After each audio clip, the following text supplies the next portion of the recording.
వీర రాఘవరెడ్డి తను ఒక interesting character. హిందువుల్లోనే ఆహ్, వీర హిందువు అని చెప్పొచ్చు. అండ్ మిలిటెంట్ హిందువు. హ్మ్. సో, ఇతనికి ఈ బీజేపీ ప్రభుత్వం మీద కోపం ఉంది. చట్టం మీద కోపం ఉంది. అంటే న్యాయ వ్యవస్థ, ప్రభుత్వము, చట్టము ఇవన్నీ కూడా మారిపోవాలి అనేది ఇతనే ఒక సెపరేట్ రాజ్యము, చట్టము, రాజ్యాంగము, సిస్టము నెలకొల్పాలనేది ఇతని ప్లాన్. ఇతను బేసిక్‌గా ఇతని పేరు కొవ్వూరి వీరరాఘవరెడ్డి. వీళ్ళది తూర్పుగోదావరి జిల్లా అనపర్తి మండలంలో కొప్పవరం హ్మ్. అనే గ్రామం. ఇతని భార్య కొవ్వూరి లక్ష్మీ అనూషారెడ్డి. ఇతనికి ఆహ్, కొంత 10th క్లాస్ డిస్కంటిన్యూ అది చేశాడు. అయితే కూతురి విషయంలో అది డీటెయిల్‌గా చెప్పలేదు గానీ, కూతురి ఎడ్యుకేషన్ విషయంలో అతనికి ఈ ప్రభుత్వం గావచ్చు, చట్టాలు గావచ్చు న్యాయం చేయలేదు అని జెప్పి ఇతను మారాడని చెప్తారు. అతను మారడానికి ఇన్‌స్టిగేట్ చేసిన ప్రధానమైనది. దాంతో అతనేందంటే ఈ హిందువులకి నష్టం జరుగుతుంది ఈ దేశంలో. ఈ దేశంలో హిందువులకి చట్టాలు ఉపయోగపడట్లేదు. ప్రభుత్వాలు కూడా హిందువుల్ని పట్టించుకోవట్లేదు. అందుకని మనం రామరాజ్యం ఏర్పాటు చేయాలి.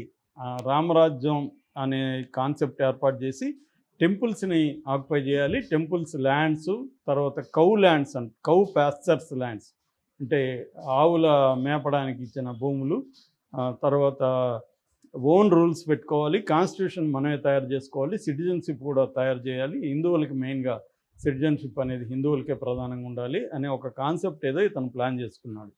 ఇతనికి ముందు నుంచి కూడా కొంత తీవ్రమైన మానసిక పరిస్థితి అంటారు. తీవ్రమైన మానసిక అంటే సైకాటిక్ బిహేవియర్ ఉన్నట్టుగా కనబడుతుంది. పారనాయియా లక్షణాలు కూడా ఉన్నాయి. పారనాయియా అంటే ఎక్కువగా ఏదో ఊహించుకోవడం. ఇతని ఒక 2 ఇన్సిడెంట్లు చెప్తే మనకి ఇతని మానసిక పరిస్థితి అర్థమవుతుంది. ఒకటి, ఒక సీఐకి ఫోన్ చేసి, నేను వెస్ట్ గోదావరి జిల్లా కలెక్టర్ని అరెస్ట్ చేశాను, నువ్వు రా, నువ్వు వచ్చి తీసుకెళ్ళు అని ఫోన్ చేశాడు. సీఐకి ఫస్ట్ మర్యాదగా మాట్లాడాడు.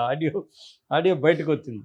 ఆ తర్వాత సీఐకి షాక్ అయ్యాడు, ఎవడురా వీడని. ఇంకా కోపం వచ్చేసి ఇదయింది. అంటే ఇతను అంత ఇదిగా మాట్లాడుతున్నాడు. అంటే నేను సిటిజన్ అరెస్ట్ చేయొచ్చు ఎవరినన్న అని ఏదో నువ్వు రా అంటున్నాడు సీఐని. అంటే కలెక్టర్ నేను అరెస్ట్ చేశాను అని చెప్తున్నాడు. That is number 1.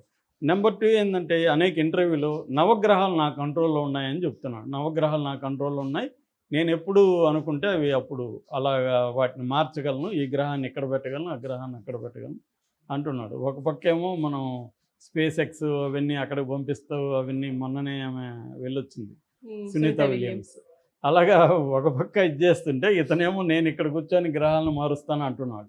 అంటే క్లియర్గా ఇతని మానసిక పరిస్థితి అయితే క్లియర్గా లేదు. అట్లా లేదంటే మరి చాలాసార్లు కన్నింగ్ తెలివితేటలు కూడా ఉన్నాయి. అంటే ఈ పారనాయ లక్షణాలు ఉండే వాళ్ళల్లో ఇవి కూడా ఉంటాయి. కన్నింగ్ తెలివితేటలు ఏంటంటే ఆర్గనైజేషన్ లక్షణాలు కూడా ఉన్నాయి ఇతనికి. ఎందుకంటే ఇతను ఒకడే చెడిపోలేదు, చాలామందిని చెడగొడుతున్నాడు.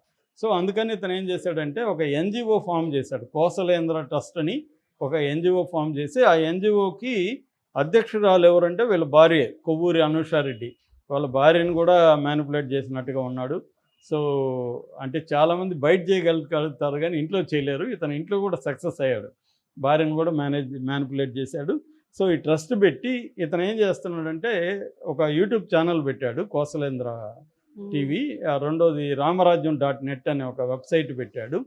దీని తర్వాత రిక్రూట్ చేసుకోవడం మొదలుపెట్టాడు తన టీంలోకి. ఆ రిక్రూట్మెంట్కి కూడా రూల్స్ పెట్టుకున్నాడు. అదేంటంటే 20 ఏళ్ళ నుంచి 50 ఏళ్ళ లోపలే ఉండాలి, రోజుకి 2 కిలోమీటర్లు పరిగెత్తాలి, 5 కిలోమీటర్లు నడవాలి, ఏ పని చెప్పినా రెడీగా ఉండాలి, వీళ్ళకి నెలకి 20,000 జీతం ఇస్తాము, తర్వాత 350 రిజిస్ట్రేషన్ ఫీజు కట్టాలి, ఇది పెట్టుకున్నాడు. అట్లాగే ఫండ్ కూడా దాదాపు 1.5 lakh వరకు కలెక్ట్ చేశాడు. 80G కూడా సంపాదించాడు ఎన్జిఓకి. 80G అనేది అంత ఈజీ కాదు, అంటే ట్యాక్స్ ఎగ్జంప్షన్ అనమాట.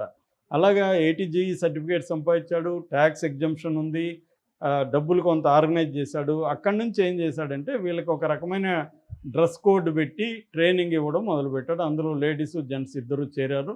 సో దీంతో ఇతను ఫస్ట్ టార్గెట్ ఏమనుకున్నాడంటే చిలుకూరు బాలాజీ టెంపుల్ ప్రధాన అర్చకుడిని మన టీంలో చేర్చుకుంటే మనకి అది పాపులర్ కాబట్టి మనం పాపులర్ అవుతామని డిసైడ్ అయ్యాడు. అట్లా కొంతమంది మీద ఆల్రెడీ 1-2 అబిట్స్లో కూడా కేసు ఉంది ఇతనికి.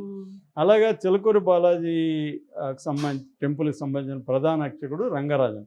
ఆయన ఏందంటే చాలా విలువలు ఉన్న వ్యక్తి. అంటే దళితుల్లో కూడా ఆలయ ప్రవేశం, దళితుల్ని భుజాల మీద ఎక్కించుకొని ఆలయ ప్రవేశం చేయడం, బాగా హైలీ ఎడ్యుకేటెడ్ అయినప్పటికీ తన జీవితాన్ని అంకితం చేయడం, వాళ్ళ వంశపరంగానే వచ్చింది కాబట్టి. తర్వాత డబ్బులు ఒక పైసా తీసుకోకపోవడం ప్రజల దగ్గర నుంచి, అది ఇంకా విచిత్రం. ఇవాళ టెంపుల్స్ అంటేనే వ్యాపారం.